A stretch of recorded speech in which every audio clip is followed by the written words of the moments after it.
विधानसभा चुनाव बिहार के चल रहे हैं और छठ के महापर्व के बीच तो इसका जो रंग है वो और उभर कर आ रहा है। लेकिन एक सीट जिसकी चर्चा करना बहुत जरूरी है वो है काराकाट विधानसभा सीट। कारण इसका कोई आरजेडी या कोई बड़ी पार्टी नहीं, कारण ज्योति सिंह यहां से ताल ठोक रही हैं। वो खुद हमारे साथ मौजूद हैं। अब आगे की चर्चा उन्हीं से कर लेते हैं। सबसे पहले ऑल द बेस्ट आपको इस चुनाव के लिए।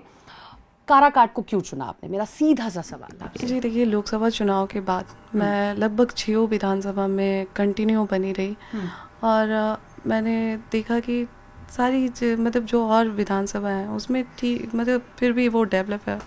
और वहाँ पे काराकाट की जो स्थिति है, जो मतलब काराकाट आप जाओगे, आप अब शायद अभी आए हो तो आपने भी देखा होगा। मैं लोकसभा में आई थी। जी, काराकाट में डेवलपमेंट के नाम पे कुछ हुआ ही नहीं है। यहाँ पे आज भी बच्चों के लिए बढ़िया स्कूल नहीं है। मतलब कारण डेवलपमेंट ही है या लोग जो कह रहे हैं कारण वो है कि क्योंकि पवन सिंह ने यहाँ से चुनाव लड़ा था, मार्जिन उनका बहुत ज़्यादा नहीं था, वो तो इस तरीके के त्रिकोणीय समीकरण बन गया तो वो चुनाव हार गए, इसलिए आपने काराकाट को चुना कि पवन सिंह यहाँ से ताल ठोक रहे थे, ज़रूरी है कि उनकी चीज़ों को आप सामने रखा जाए। नहीं, ऐसा कुछ नहीं है। मैं लगभग मैंने पहले भी बोला था कि मैं 3 विधानसभा पे मैं मतलब विचार कर रही थी, नवीनगर, काराकाट और डेहरी।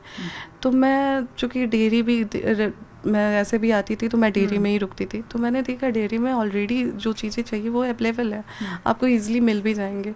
लेकिन आप आ जाते हो काराकाट में तो आप सोचो कि यहाँ पे रात में अगर आप दवा लेने जाते हैं तो बहुत मुश्किल से आपको दवा भी मिलती है। चूँकि मैं घूम रही हूँ, डेवलपमेंट नहीं दिखा इसलिए आपने काराकाट। बिल्कुल जी, डेवलपमेंट नहीं दिखा इसीलिए मैंने काराकाट चुना। ठीक है। क्या मतलब स्वीकार करती हैं एक शब्द बड़ा उसको बोला जा रहा है, अब तो पवन जी के साथ आपके जैसे संबंध है सबके सामने हैं, लेकिन लगातार खेसारी जी उनको एक शब्द से उनको बुला रहे हैं, वो है नचनिया। क्या आप मानती हैं ये सही बोला गया कि नचनिया आप कैसे किसी को कह सकते हैं? बिल्कुल, हर इंसान का अपना प्रोफेशन है, वो एक वो जिस प्रोफेशन में है वो उनका वर्क है और हर इंसान हार्ड वर्क करके आगे बढ़ता है। और आप किसी को नचनिया बचनिया बोल के किसी को संबोधित नहीं कर सकते, वो उनका काम होता है। बिल्कुल, इमोशंस तो है ना बिल्कुल। आपके।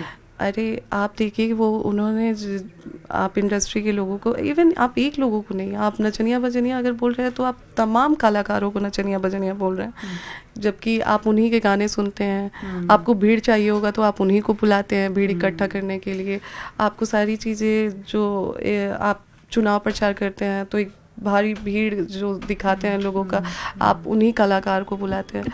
तो उन कलाकार को आप फिर नचनिया बजनिया कह के संबोधित करते हैं, ये बहुत हर्टफुल है। सम्मानजनक शब्द होने चाहिए। जी बिल्कुल, सम्मानजनक शब्द होने चाहिए। वो एक कलाकार है और लोगों को एंटरटेन करते हैं, लोगों को बहुत सारी देखिए आप और कई सारी मूवी है जिससे हम बहुत कुछ सीखते हैं, तो आप उस चीज़ को सिर्फ नचनिया बजनिया के रूप में नहीं